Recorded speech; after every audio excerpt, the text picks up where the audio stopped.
I want to pay my respects to the Wurundjeri people of the Kulin Nation on whose land we are meeting. Tonight, a battle at the ballot box as early voting opens in the Voice referendum and the big debate about a big Australia. Joining our panel, star of the Australian classic Looking for Alibrandi, Pia Miranda. She's written a memoir called Finding My Bella Vita. Director of the Centre for Indigenous Training, Wesley. He's the first Indigenous graduate from the Royal Military College, Duntree. Assistant Minister for Indigenous Australians, Malarndirri McCarthy, a proud Yanyawa Garawa woman and Labor Senator for the Northern Territory. Shadow Minister for Immigration and Citizenship, Tehan, the Liberal member for Wannon in Victoria. And founder of the Cape York Partnership, Noel Pearson, a board member of Australians for Indigenous Constitutional Recognition.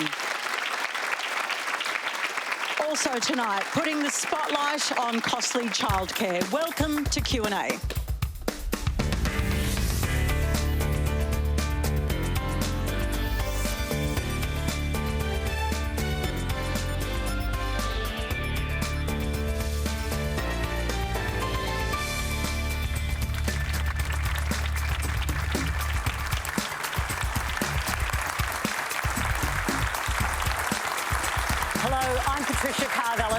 Remember, you can live stream us around the country on iView and all the socials. Quandra is the hashtag. Please get involved. To get us started tonight, here's a question from Rebecca Wood. With the looming threat of Putin using nuclear weapons against Ukraine and China's growing influence in the Pacific, immigration may play a role in Australia's position if international threats continue to move towards or even reach our borders. Given the current economic circumstances, what is your view on population growth and the impact it may have? I'll start with you, Tehan, because you've been quite vocal about this. Well, I mean, the geostrategic and geopolitical climate that we're facing in the world, I think, is a matter that we have to prepare for. But I think when it comes to immigration, the big issue we're facing at the moment is to do with housing and the lack of planning that we have and we're undertaking when it comes to migration. We're about to have 1.6 million people come to this country over the next 5 years, and yet there is no planning about where they're going to be housed, what it's going to do to rents, the congestion that it's going to cause, the impact that it's going to have on the environment. And you need to plan your population along with your infrastructure and in particular your housing. And we're just not doing that. So I think if we need to start really addressing this issue and making sure that we're planning, and especially planning where people are going to live. You know, one of my great fears for young people is how are they going to be able to afford a house into the future? And we're seeing housing prices start to increase dramatically, and even now for students trying to pay the rent when they're trying to go to college or to try and get an apprenticeship, it's becoming more and more out of reach. And I think we've got to start getting the balance right, and I don't think we're doing that at the moment. OK, but Malarndirri, I want to bring you in. Sure. Tehan has argued in the past that this is, you know, basically a big Australia by stealth. Is that what it is? Well, firstly, thank you, Rebecca, for the question. I think there's a couple of things there in that question. One is certainly Tehan talks about a plan, but let's remember that when we came into government, there were 1 million visas that were still outstanding. And the National leader has said that one of their errors was not planning to remove the 1 million and make sure it was, you know, processed properly. So I think that's important when we talk about planning. In terms of housing, we know that we had the Housing Australia Future Fund sitting in the Parliament for months and months without the support of the coalition because we knew that we had to pass that bill in order to be able to plan for housing going into the future. So we're looking at 1.2 million houses now over the next 10 years as a part of that plan, but that only just passed in the last sittings of Parliament. So yes, you're right, we do need to plan, but let's remember that planning was not there previously to when we came into government. Pia, I want to bring you in because the whole Looking for Alibrandi story is really the story of a young person dealing with identity and their migrant identity as well. And we're having this big debate around migration at the same time as we talk about being a proud immigrant country. Can we do this two things at once? I think we can. I think it is important to talk about immigration numbers. That's just part of, the government's role. But sometimes I do feel, I'm a second-generation Australian, and sometimes I do feel like when these conversations start, there's always a sense of negativity, and it's sort of as in, if it's not, they're taking our jobs or they're going to take, places away from university, or now it sort of feels like they're taking our housing. I think we can have a really great conversation about migration without making new Australians feel like they're sort of being blamed for something that, really isn't anything to do with them. Dan, is that the sort of risk of your idea, that you kind of talk down migrant Australia when you talk like this? No, this isn't about talking down migrant Australia. The contribution that migrant Australia has made to this nation is extraordinary. And you want to put the brakes on immigration. But what we've got to, when you've got the senior chief economists like Shane Oliver saying that we need to put a pause on because we literally can't house the people that are forecast to come in, we've got to take that seriously, and that's what we're calling for, is for it to be planned. Malarndirri has talked about the Housing Future Fund, but that will provide 30,000 homes over 5 years. Yep, that's 30,000 that you didn't support though, right? No, because there are better ways that we can create extra housing and invest in extra housing rather than putting a fund in place, wait till you get the return on it, and then we see 30,000 homes built over 6 years. When there are 1.6 million people, that's what we're going to grow by over 5 years. And you've got senior economists saying we need to pause. So we do have to have a proper plan, and we've been saying now for well over 12 months, you need to plan for this. Otherwise, we've seen here in Victoria, some of the new suburbs that are going in, they've just cancelled the public infrastructure in terms of transport out to those suburbs. This isn't, we want a better Australia, not a bigger Australia. But isn't that a planning problem rather than a migration problem? Well, it is a planning. It's a planning problem. It's planning for where you're going to house people, the impact it's going to have on rents, how you can make sure you've got the public infrastructure in place. All these things you've got to plan for. And there was nothing that we were told before the last election that there was going to be 1.6 million people coming over 5 years. And we haven't planned for it. And that's the problem, and that's what we need to do, and that's what we're calling for. Noel Pearson, I want to bring you in. How do you view this big debate around the size of Australia as obviously, and we're going to get to some questions on this, but as we're at the same time having a discussion about Australia and history and First Nations Australians?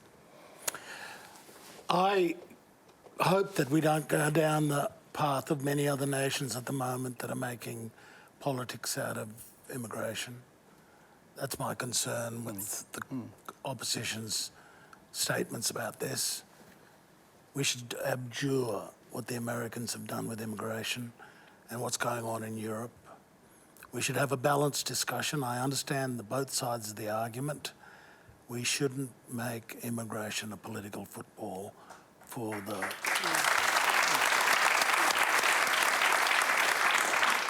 the people who are coming to this country to make a contribution.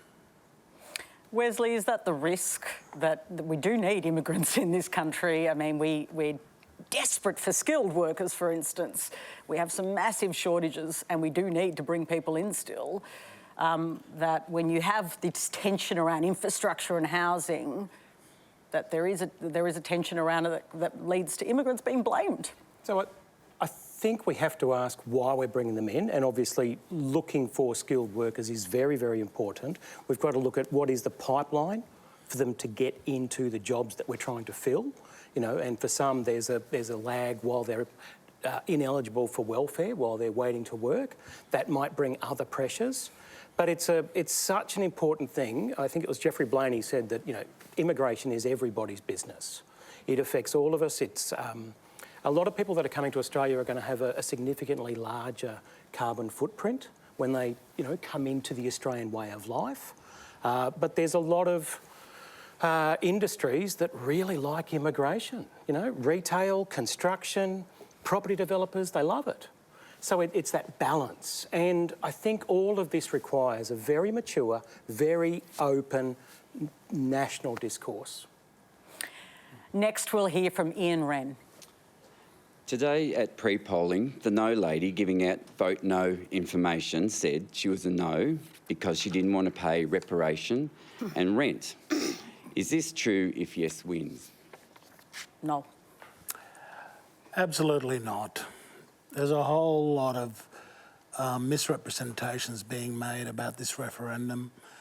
We're going to lose backyards. We're going to return to those old lies from the Mabo days. They're being regurgitated in this referendum campaign when really we're talking about an advisory committee in the Constitution which advises the Parliament and the government on policies and laws relating to Aboriginal and Torres Strait Islander people. And of course, I hear all the time these misrepresentations. Ordinary Australians are being subjected to them in social media, in conversations all around the country. They're completely misrepresentative of the truth. What sort of misrepresentations have you heard? Like directly to you from voters? Oh, you know, that this is going to destroy our constitutional structure and everything else. The fact is that this is a very safe referendum. This is a safe proposal. It upholds the Constitution while at the same time recognising Indigenous people. This has been subject to a lot of due diligence by including some High Court judges, including 2 former Chief Justices of the Court. The aim from day one was to produce a constitutionally safe proposal. This has been an aim for 11 years now. It was like the first design principle for this amendment was constitutional safety, because we knew that if we didn't uphold the Constitution, we wouldn't get the support of the Australian people. And so we've devised a referendum question that upholds the Constitution whilst recognising Indigenous people. I just want to go back to you. Because you say the no lady at the polling booth. Did you talk to her? What sort of claims did she make? I did talk to her, and she said she was a migrant. It was interesting with the first question. Yeah. She said she was a migrant. She came to this country and worked very hard, and she didn't want to lose everything. She felt like she was going to lose everything she's worked hard for, like a house.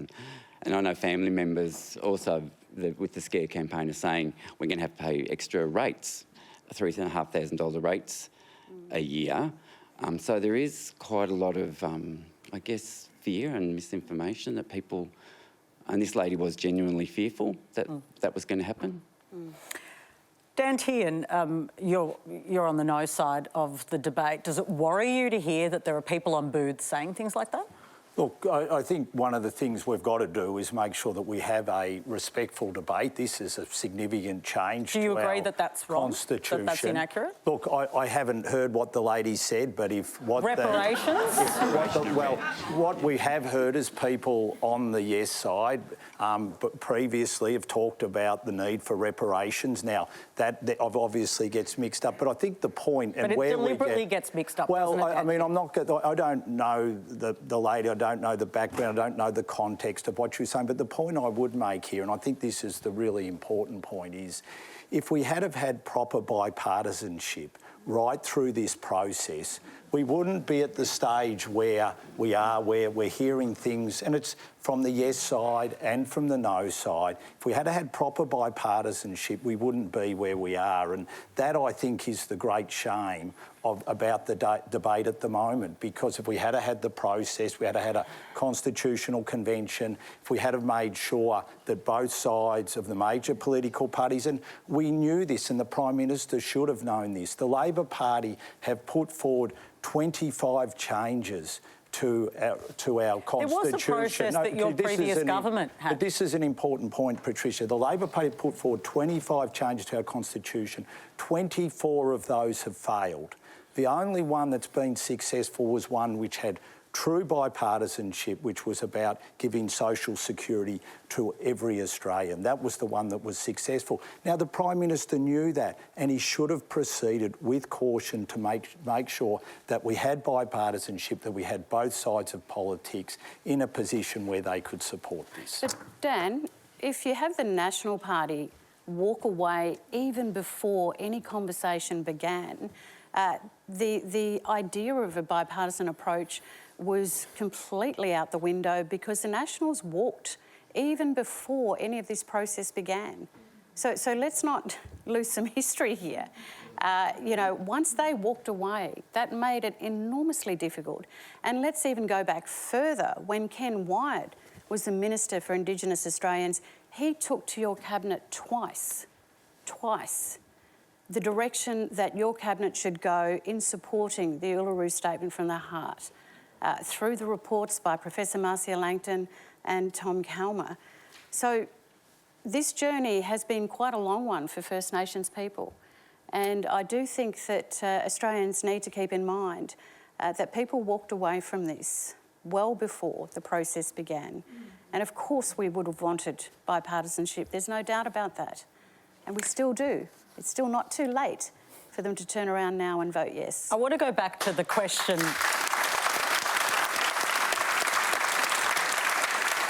from Ian about, and it doesn't really matter, but who this person is, but the person claiming reparations and this kind of fear. Does that concern you that these things are being said? No. Why doesn't it concern you? Because if you're consuming news online, in the paper, you know, there are yes campaigners saying this is about treaty and reparations. They're on the referendum working group. So you're saying it's fair game? No, I think it's unfortunate. You know, I don't think it's the sort of debate that we wanted to have as a country. But in the absence of bipartisan support, you know, when there's confusion around what do the words mean, you know, and the executive government. But you know, people are very concerned, and it's not just the official campaigns, because there are so many advocates for and against out there. It's not like we're sticking to our party lines. OK, so you think it's fair enough that a campaigner can say things like that and that's just fair game? I think it's understandable how it's happened and where that individual handing out a card may have picked up her information. Isn't it the role of leading no campaigners to say, well, that's not correct, but we oppose it for, you know, whatever reasons they want to put forward? I'm not a part of the campaign, so I don't know. Pia? I mean, I think I was looking at your Instagram and the last post you had was, if you don't know, say, you know, if you don't know, vote no. And I just find some of that rhetoric quite disappointing. I don't think it's any surprise that the only person representing the arts tonight is obviously in favour of the voice, because I think that what the problem is that there's so much, well, I don't want to say shouting and screaming, but there's so much misinformation and there's so many people talking, and I don't think enough people are listening. We need to really listen, because this is a really important moment in our country, and this is going to be part of our history regardless. And so it's up to us to decide what message we're going to send to not only to the Indigenous people of our country, but also to our children. Like, what kind of country do we want to live in? Because reconciliation should be a uniting event. And I find it disappointing when you have things like very simple catchphrases like, if you don't know, say no. If you don't know, vote no. I think it would be just actually a better thing to go, if you don't know, here's some information and clear information that I'm going to give you, you know? I saw that post too. But what you've got to understand is what's behind that, because Noel himself... An advertising campaign. But Noel himself suggested that it would be much better if we had had the legislation produced about 12 months or 18 months before we went to a referendum, so we had a sense as to what a voice would look like. The area that I represent in Western Victoria, there will be supposedly 2 representatives from Victoria. We don't know what representation there would be from Western Victoria. We don't know whether we would have representation at all. It could come from Melbourne. Melbourne You're a has parliamentarian, the so you'd be able to population. design it. No, I wouldn't be able to design it. You would be able to. because- There'd be a joint committee. No, there would be a joint committee, but where do the numbers lie on the joint committee? They lie with the Labor Party. So ultimately, in the end, as we saw with the committee process leading up to the final words, you know, we put forward 3 very sensible suggestions as to how it could be improved, and yet they were just outrightly rejected. I know something about the numbers, and in the Senate, the government doesn't have the numbers, so it would need you or the Greens. So you could actually construct it with the government and deliver them the numbers and have a big say. No, but Patricia...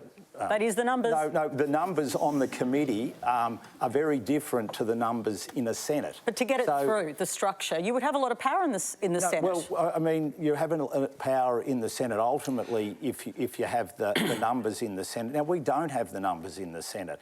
And the government... With the government, you would. Well, with the government, and if the government practiced true bipartisanship, so when they set up the committee, would they have equal numbers of Liberal and Labor on the committee? Dan, no, they wouldn't. So I think it's sort you're of... missing the point, mate. This is what, how I'm missing the point. This is what the provision says. Yeah. The Parliament shall have the power to make laws. The Parliament shall have the power to make laws. It's like that social welfare legislation, right? That was passed by the Australian people. All of the legislation that was generated under that provision was not known at the time the referendum passed. We passed rafts of social welfare legislation under that power in the many decades since then. We're just talking about a constitutional power as opposed to the legislation. The legislation is your responsibility as a parliamentarian, and Malarndirri's responsibility as a parliamentarian to create the legislation after the referendum is secured. And not only that, in 5 years' time, you can change it. You have a full power to repeal it and replace it.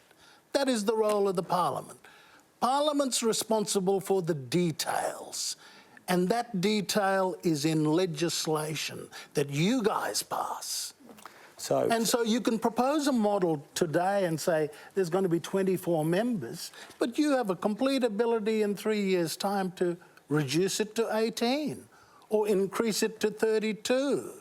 You know, those details can always change subject to the Parliament's actions in creating laws. Dan?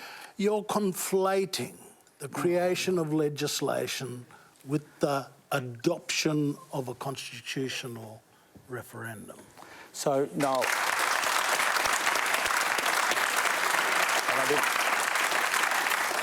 So, Noel, can I ask you why you thought it would be a much Because better I thought idea? it might buck you guys up. How do you Remember? mean? Well, we had 2 years of co-design with Calma and Langton. Yes. Ken Wyatt supervised a process. Reports were provided to Cabinet by Ken. Yes. And we had a year of sitting around in that last year of the Morrison government.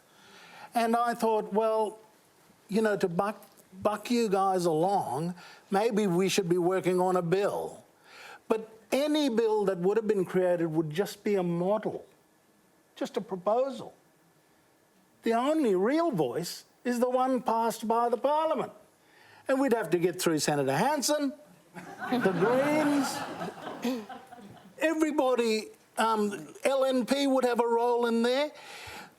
The problem, what you guys have been doing over the last 6 months or 8 months, you guys have been disavowing your responsibility in creating the detail. You've got the power to legislate here. Dan Tehan, I want you to respond before I go to the next question. Yeah. It is true that you do have some power as a parliamentarian to construct this thing, right? Well, if it was a legislative voice, yes, there is some power. But what? No, that's not technically true. We have to talk to facts I think here. we are talking to no, the Constitution creates it and then the Parliament legislates it. Yes, yes. So, but once it's in the Constitution, it cannot be changed, or to change it, you have to go to a referendum. Oh my goodness. No, that's not true. It is true. Well, It's not true. So once you're saying that once the voice is enshrined in the Constitution, that if it were to change that, we wouldn't have to go to another referendum. You can change the voice. You wouldn't be able permanent. to abolish it, right? No, That's we wouldn't right. be able Yeah. to abolish it. And because Noel talks about the legal experts. Now, one of the things about getting true bipartisanship and where referendums have been very successful is where there is absolutely no legal doubt. Yet there are very learned legal opinions which say that there is legal issues with enshrining the voice in the Constitution, because the type of representations that need to be made or would be made ultimately in the end might need to be appealed to the High Court. So you do have that sense of legal risk. Okay. Now, this is important, because if we had have dealt with legal risk properly through bipartisanship, we wouldn't be where we are. And these are the two mistakes which have been made. But and your that's Shadow the Attorney General, problem. your previous Shadow Attorney General and Indigenous Affairs Minister, Julian Leeser, obviously did not agree with that, because he stepped down and supported this. Well, but Julian offered in a very bipartisan way suggestions of changes which could have been made, which would have improved it and taken that legal risk away. And those changes weren't taken up by the government. Okay. And that's why we are where we are. All right, and let me just... and it's that bipartisanship and taking legal risk out which is so important. Dan, I think you misunderstand the difference between the constitutional provision and the laws that are generated pursuant to it. You've got to separate the two things out. The constitutional provision can't be abolished, but the legislation can be chopped and changed for decades and So let me decades clarify to come. before we go to our next question. If there was a change of government and Dan Tehan, the Liberal Party, wanted a different kind of voice, you could do that, right? Completely. Do you agree, Dan? Well, you could, but it doesn't You could. take... You could change the legislation. You just couldn't get rid of it. No, you can't get rid of it. No, but honestly, because I'm a stickler for facts, sorry, and I know this area well. You couldn't get rid of it, but you could change it. The point is, though, that on whatever the legislation was and whatever form it took, you would still have to be able to make... you'd be allowed to make representations, and if those representations weren't made according to various groups, then what you would see is that being appealed to the High Court. And what you end up with is this legal risk and legal issues, and that is the problem. All right. This gets us to the topic of our online poll. We're asking you, are you going to vote early in the Indigenous Voice to Parliament referendum? You can cast your votes anonymously, our votes, on the Q&A Facebook and YouTube accounts, or the ABC News X and Instagram accounts. We'll bring you the results later. We're very interested to see how many people are going to pre-poll. Now, I'd like to bring in Mark Rose. Thanks, PK. As a Gunditjmara man, and with respect to traditional owners and countrymen and fellow travellers here tonight, the iconic movie Looking for Alibrandi was a tale of a young person seeking purpose and identity through culture. How much is this a metaphor for us as a people trying to find our identity through the voice? And is the voice really a plebiscite of the heart and soul of the nation? Pia, your film has been referenced. So It has, yes. I think so. I think that, you know, as someone who does work in the arts, I think what we try to do, well, I'm not speaking for everyone, but for myself, I try to look at social issues with an equal mix of critical thinking and emotion. And I think that if we really listen to what is being said, you have a group of people who are just asking for a voice. It is just a voice. And if you can actually think about that with your heart, you realise that it's actually something that we should really understand that is important to people, not just, you know, as far as the Constitution goes, but as a community, because identity is so important, feeling a sense of belonging is important, and if you have a bunch of people, a group of people saying, I want to be heard, then we have to listen. Wesley? It comes across as if we're trying to fill a void. And we miss the point that we're trying to do this to overcome Indigenous disadvantage. Well, it's one of the reasons. It's one of the reasons. As an Indigenous person, what I struggle with is that, you know, 2/3 of Indigenous people live in New South Wales and Victoria combined. 80% of Indigenous people, you know, live pretty mainstream lives. We have horrible, horrible disadvantage. But we've talked tonight about the numbers in the House and in the Senate and the process. I struggle with that. We're not actually talking about overcoming disadvantage, and every jurisdiction in Australia has got an Indigenous Affairs department. Every department has got an Indigenous advisory function.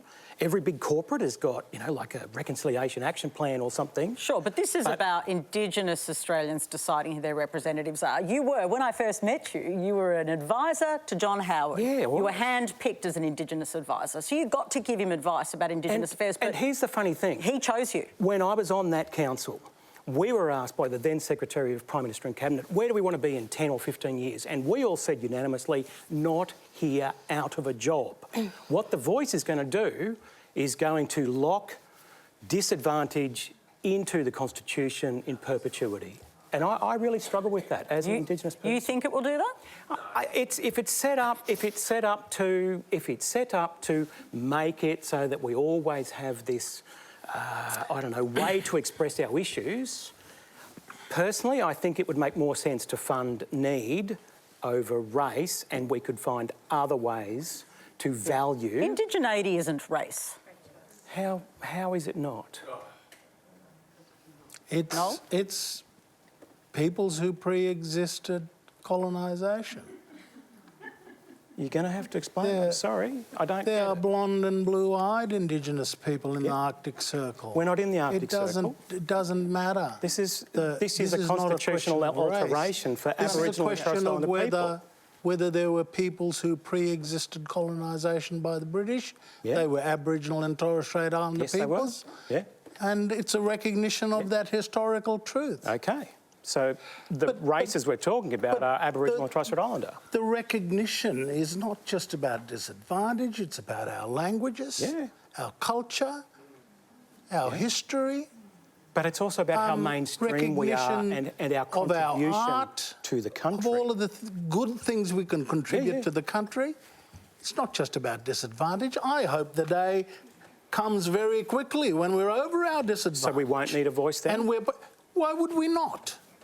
We've got lots to contribute to the country of we do that already. That are positive. We do that already. It's just we are very much necessary. a part of our national fabric. Okay, so you clearly, wait, I just want to intervene. You have a different worldview about how to share that, right? Yeah, But you're saying that you think it locks in disadvantage. Noel, what I hear from you is that you're saying it doesn't lock in disadvantage, it deals with that, and then it exists as what, like a, it's my words, is it like a cultural authority? Well, no, it's a massive opportunity for the country. I hope the day comes when we actually are out of our disadvantage and our culture is a real contribution to the rest of the nation. We will still be Indigenous people then, though. One thing that worries me, when the Aboriginal and Torres Strait Islander Commission was created, and in Victoria you had very low voter turnout, I think. Correct me if I'm wrong, but I don't remember the voter turnout. Teens, nationally, high 20s, low 30s. It worries me that we're going to all this effort, a couple of $100 million on the referendum, and a lot of Aboriginal and Torres Strait Islander people won't be participating. They're just getting on with their lives. Well, we don't know that. We don't. I think if you look at how urban and how young we are, if you look at how mainstream a lot of Indigenous people are, I think they're going to be focused on paying the mortgage, paying the rent, sending the kids to school. Well, what's the case in the Northern Territory for you, Thanks, Senator. PK. I feel very sad, actually, Wesley, to hear your words. I think it's that, my experience. No, that's fine, but it still makes me sad. Okay. Yeah, I think that in terms of the Northern Territory, when we, just only last week, PK, hundreds and hundreds of people came out to vote. First Nations people across North-East Arnhem Land, the Tiwi Islands, I was at Milingimbi, we had people in the Central Desert region all coming out to say yes. And they voted yes, because they see this as a really important moment in our country's history. And yet our vote will only go towards the national overall vote. We won't be part of the double majority, but that has not stopped First Nations people from believing that this is such a significant moment for us together as all Australians. John Howard, as Prime Minister, intervened so dramatically into the Northern Territory in 2007. People have forever remained traumatised by so many aspects of that piece of legislation, but no one was asked from the Northern Territory, certainly no Aboriginal or Torres Strait Islander person, as to whether this would work for them. I was the local member for Arnhem Land in the Northern Territory. It was the most disempowering moment of my life, not only as a politician, but as a Yanyuwa Garawa woman standing in that parliament, knowing that I could do nothing. So this is an opportunity, Australians, our fellow Australians. Our people want to have that voice enshrined in the Constitution. We'll keep this discussion going with a question from Mitchell Mazzarella. My question is mainly directed at Senator McCarthy. Senator, as a Year 12 politics student, we often talk about having an electoral mandate.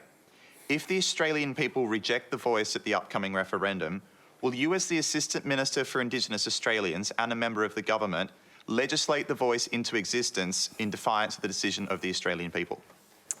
Thank you for your question. And it's one that I do get asked at separate points across the country by media in particular. And my response is this. This is our grand final for First Nations people. Our grand final between yes and no. And I have an absolute focus every single day to get as many Australians to see what we see about the Uluru Statement from the Heart, that this is the most generous request that is being put to the people of Australia. And I will continue that. I kind of look at the grand final that you had here on the weekend, The best team won in that one. and the NRL as well, poor Queensland, but they certainly focused on that. No one asked the Pies 2 weeks ago, what are you going to do if you lose? It's the same thing here. We stay focused firmly on wanting to reach out to every Australian until 6 p.m. on October 14. Well, I can ask Dan Tehan, though, that question, because you are a no supporter. So what happens if there is a no vote? Does that mean your legislating of local and regional voices dies? Is that what you read from the result? So my personal view, and I'll tell a story to sort of give you a sense as to what I think should happen. So on this coming Saturday, there's going to be 11 runners that are going to run from Parliament House to Warrnambool to raise funds and awareness for CJD, and I'm going to be one of them, because we've got parents who died of that disease. And so we're going to do it for that reason, and to make sure that hopefully we can get some funding to go into research around it and to just raise a lot more public awareness, because ultimately in the end health is critically important. Education is also absolutely vital, and all of us, especially when we've got young children still at school, want to make sure that we're getting the best educational outcomes that we can. So what I would do is I would set up a truly bipartisan committee, and I would make sure that there were equal numbers on that committee, and I would say your job is to focus on getting better health and better educational outcomes for Indigenous people in remote and rural Australia. That's your first priority, and we want you to do it in a truly bipartisan way. So because what we need, Patricia, at the end of all this process is for people to come back together again and for us to get true bipartisanship again. That is what we need to see, and that, to me, would be the best way that we could achieve it. Now, that's my personal view. view. That's my I've personal covered view Aboriginal as to what affairs we for should 20 do. years, and I've watched the Parliament try to resolve issues. So you're saying equal numbers of politicians to try and resolve the issues.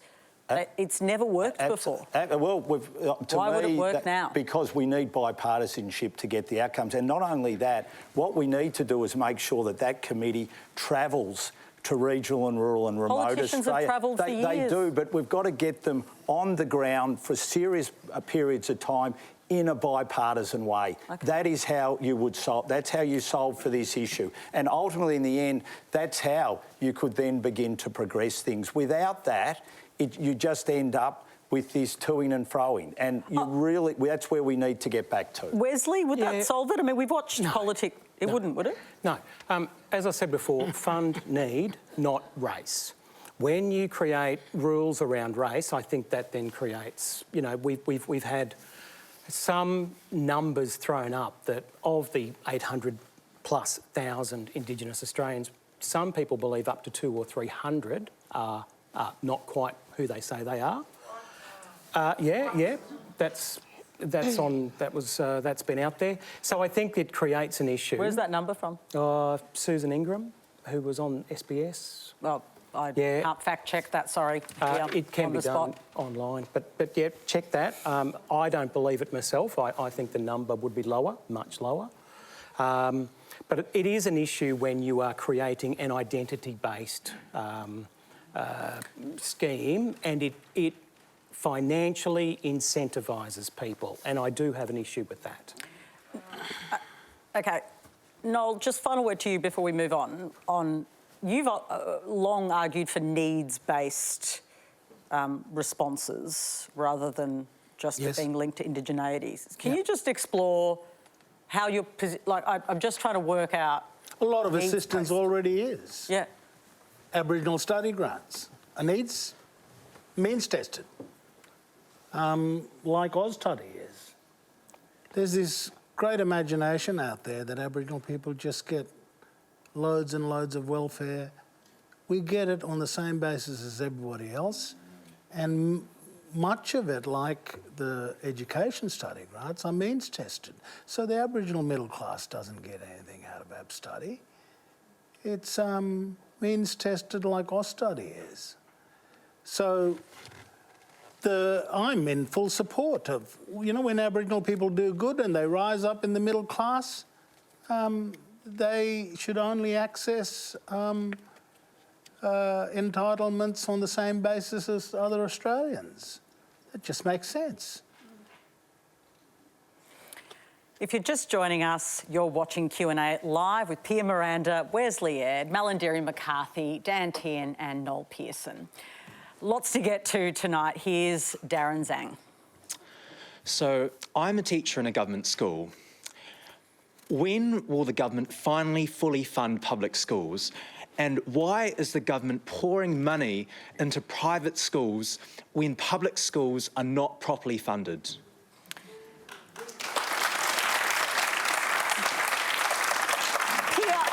With you. It's a question to the government, but I haven't heard from you for a while and I quite like you.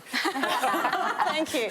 Look, I don't know anything about, I can't speak to government funding of schools, but I do know that, you know, I have young school-aged children, and the only thing I can speak of is that my experience is that people who I know who have children who might have need extra help with education, so if they're educationally challenged, that it seems to be that there really aren't those resources for those children out there at all, and it's very much really holding those children back, and I think that is something that definitely we could see more funding. So I can only speak from my experience, because I'm not going to speak on politics. That's fair enough. But my experience as a parent is that this is a common problem amongst parents, that people are really looking for help and there doesn't seem to be any help out there.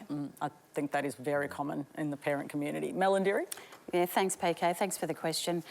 What I do know now in terms of Jason Clare as our Federal Education Minister, whose role is to be able to speak with each of the state and territory jurisdictions, because clearly education is under the state and territories. There is a review underway which will conclude by the end of the year. And I know that that review will go towards how the state and territory ministers will work with the Federal Education Minister around what future agreements will look like. And there is no doubt those, in your question, the concerns that you've raised have also been raised around the table. Keep in mind, you know, we did come into government last year. This is something that I know Jason Clare as our Federal Education Minister is working very closely with. I mean, you know, if we look at Gonski, for example, in Central Australia, he's already been able to identify that there's a $40 million need there that was never provided to Central Australia under Gonski, but it should have been. And so, as the new Education Minister coming in, these are the things he's made immediate differences on. Of course, we've seen reports also in the media around homeland and outstation schools across Northern Australia. Well, the homelands and outstations were neglected for the last 10 years. So we've got a lot of work to do, but we're very cognisant of the fact that these needs are there, and let's hope in the next couple of years you'll see that start to turn around.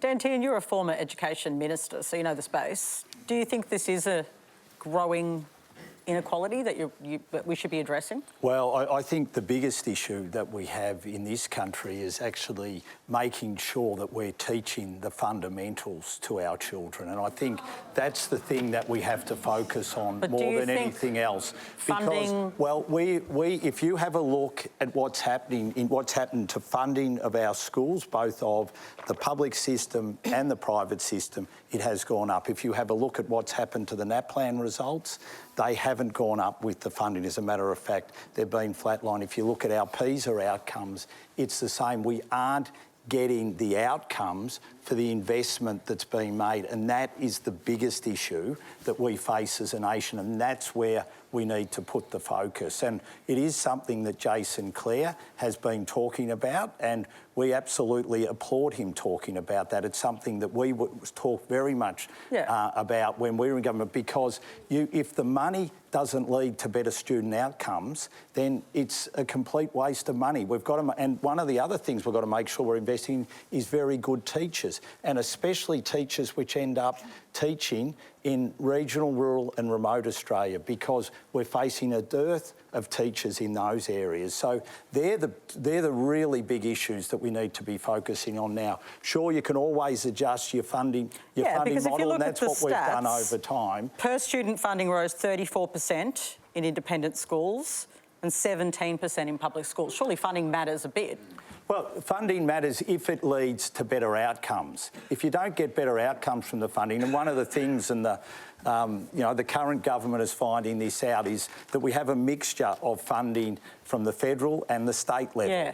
And the states have predominantly funded public schools. Now, the trouble is, as soon as the federal government steps in, then the state governments tend to step away. So what we've tried to do is have a funding model where we encourage them to invest as well as the federal government to invest. But all that is well and good. But if that money doesn't lead to better outcomes from students, it's a complete waste of money, and that is what we need to focus on. Noel Pearson, you've been focused on education for a long time before, obviously, this latest campaign. Dan's partly right.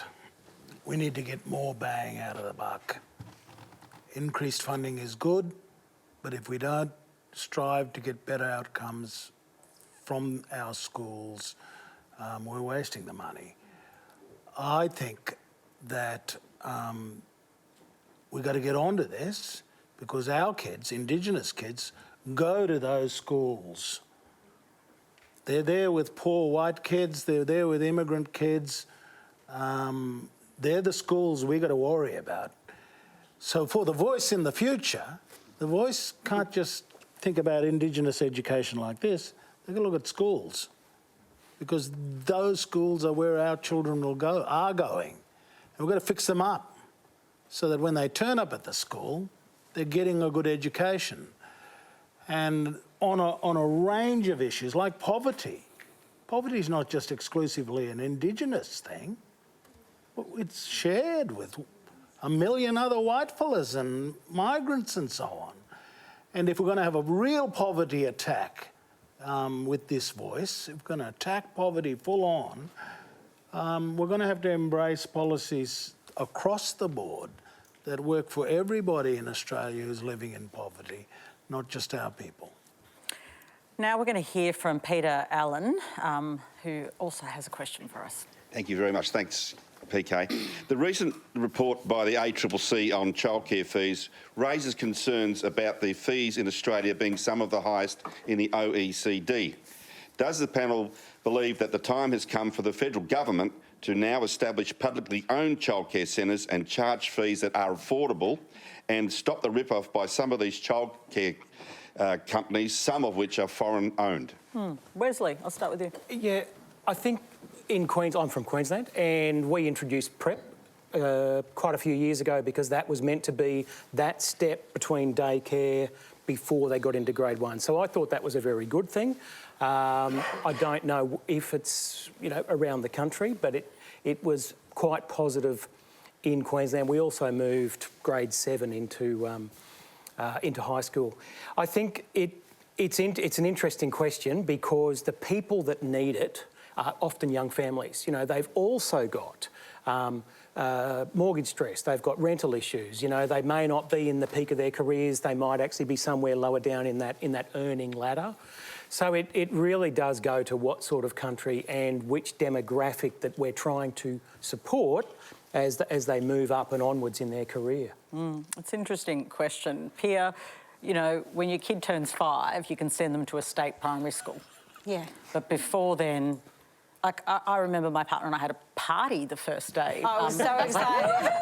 I think, childcare fees are really crippling. They're crippling. We went through it. I think it's a rare family that can be a single income household. We certainly weren't that. And we had the added issue of the fact that we are freelance workers, so we don't work 9 to 5 hours. So, for example, we might have to pay for a day of daycare, but then we also have to pay a nanny to come and look after the kids between 5 a.m. or maybe after 6 p.m. And so I think there needs to be a way for people who don't fit the mould as well to be able to afford childcare, because sometimes we would look at our money at the end of the week and we would be in the red because of childcare. So sometimes I would say no to work because it just wasn't worth it. It's an interesting proposal. Is it worth funding these centres, particularly in areas of great disadvantage?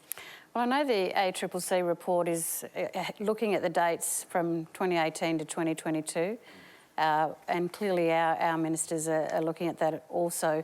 But it's actually something we identified prior to the election around childcare fees, and that's why we took that to the election, that we wanted to reduce the cost of childcare fees, which came into effect on the 1st of July just recently, so it's about 14% drop each hour of the childcare fees. So we know that it matters in terms of both the convenience of families with their child at childcare, but also about cost of living generally across the country. Dan Tehan, again, you know this area. Is it worth doing something like that? It's a pretty radical idea, but it would really shift things, wouldn't it? Well, I mean, all you'd be doing is shifting the cost. If what you're saying is that it should be fully publicly paid for, you'd be shifting the full cost to the taxpayer. So is that what you're proposing? Not exactly, Dan. It's exactly in competition with private enterprise, like established by the government and run by the government, but there still have to be contributions by the families that use the service, like there is now. But it would at least have competition, and at least if there's a bar that's lower than what is now, it'd give the... Because there are some areas that don't have competition. Exactly. That's what the ACCC found. Yeah. Right, OK. So, I mean, look, if you can run them efficiently and effectively, then that would be an idea. And if the ACCC says that would be a possibility, then okay, where it could provide competition, that might be something that you would look at.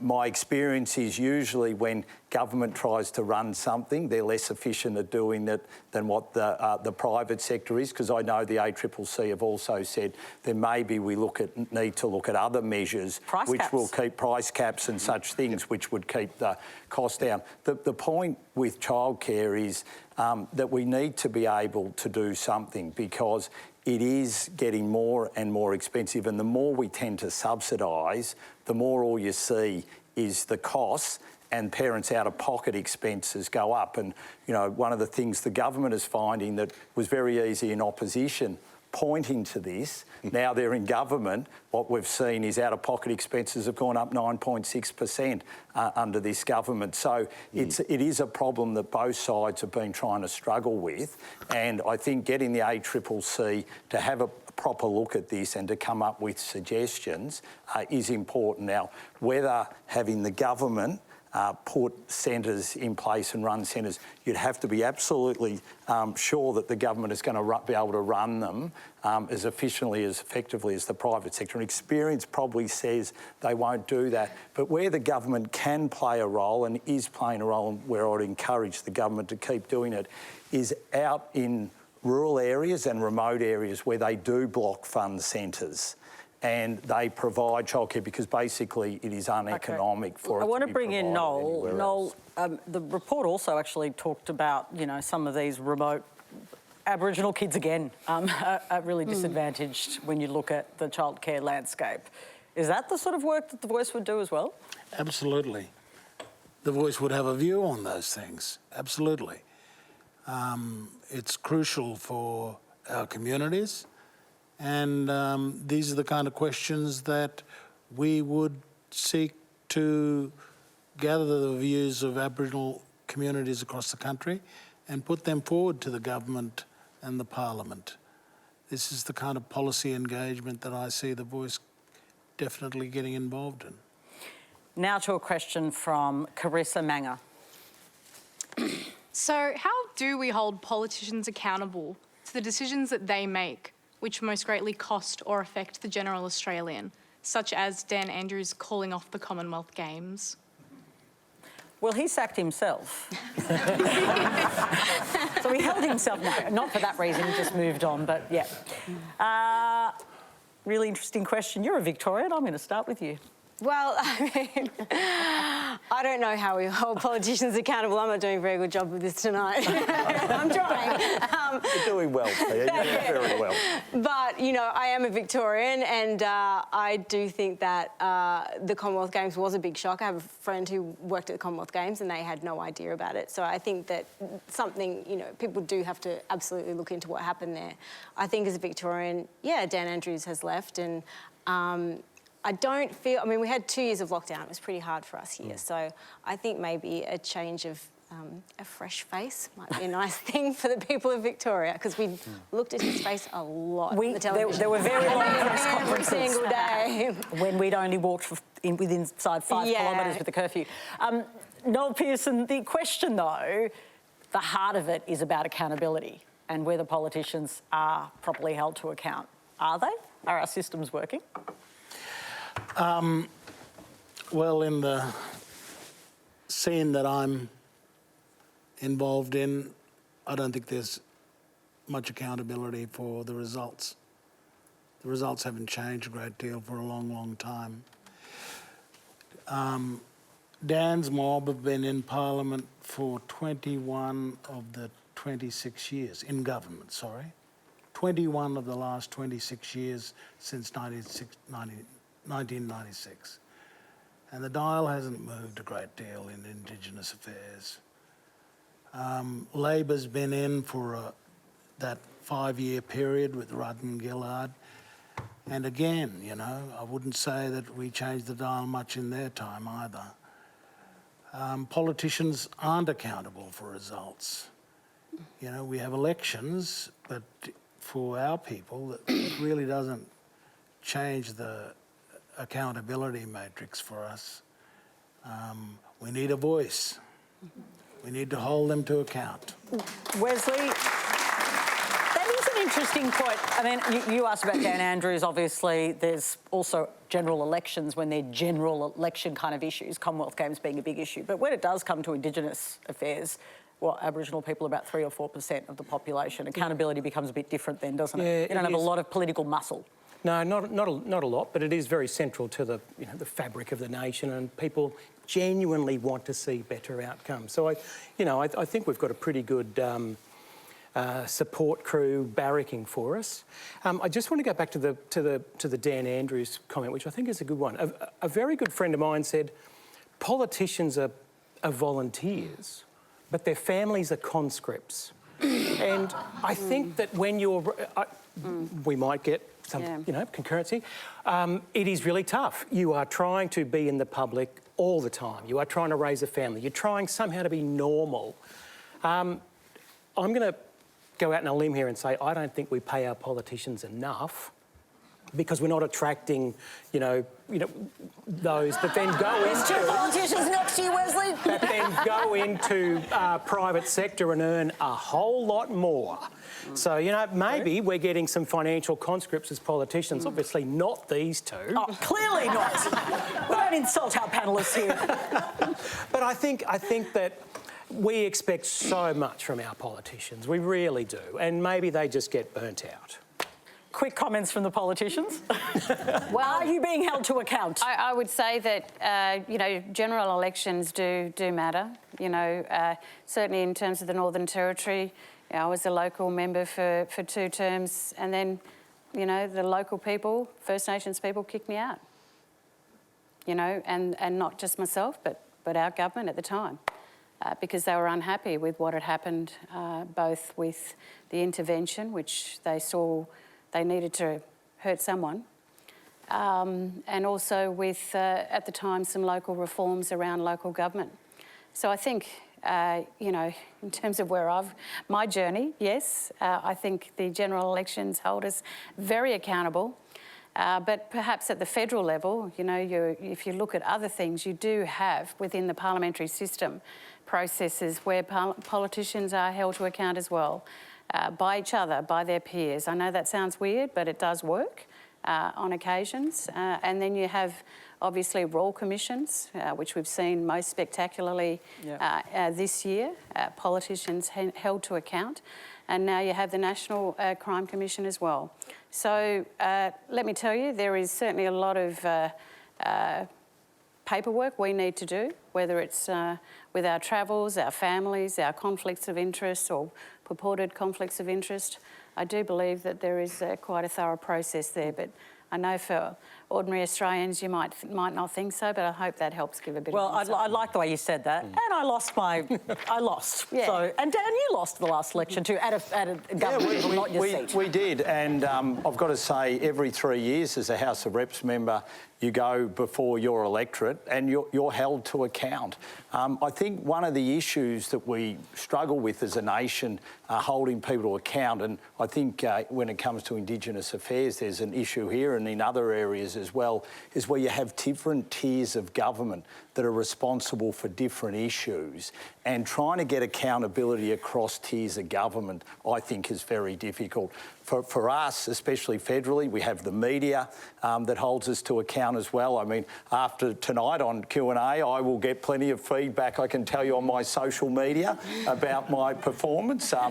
Most of it will be not positive, I can tell you, but I'll cop that, but there will be feedback loud and clear on that. So there's lots of ways that we are held to account, but I think trying to hold the 3 levels of government at the one time to account is something that we really have to try and identify at doing better as a nation, because that's how I think we'll get much better outcomes. And we can bring you the result of our online poll now. We asked you, are you going to vote early in the Indigenous Voice to Parliament referendum? More than 7,000 of you responded. Here's how you voted. 52% said yes. 42% said no, so I'm assuming you really like democracy sausages. You want to turn up on the day. 6% are unsure. And to finish tonight's discussion, here's Tina Trong Nguyen. Hi, I was just wondering, what does the future look like for upcoming Australian actors who want to pursue a career in Hollywood as the writers' strike comes to an end? Well, that's for you. Something in my wheelhouse. Yes. Well, at the moment, I do know that the WGA, which is the Writers Guild of America, has come to an agreement with the streamers and some of the studios, but that hasn't trickled down yet. They haven't ratified that agreement, but it hasn't trickled down yet to the actors, so the actors are still on strike. And I think, you know, there has been a strike before and changes were made, but I think it will probably be resolved quite soon, because there is a responsibility, I think, that you know, there are actors and writers who will benefit from these changes, and the changes are that, you know, actors and writers are looking for residuals from streamers, but there are a whole lot of people on crews and in the makeup department and costume department who are out of work. So I would hope that this really wraps up quite soon. And I think we do, as Australian actors, look at this and think, you know, will some of those changes trickle down? But as Australian actors, we're way behind. We don't have residuals in Australia anyway, so in America they do. But if I do a job, 99% of the time, the day I leave set is my last paycheck. So you can... Well, we don't want that for you, Peter. We want you to keep getting paid. Thank you. So I think some of these changes could hopefully be positive for actors in Australia, but I do feel, you know, quite buoyed by the fact that there has been an agreement, and hopefully everyone will get back to work soon. Well, that's all we have time for. Thanks to our panel, Pia Miranda, Wesley Ed, Malarndirri McCarthy, Dan Tehan and Noel Pearson.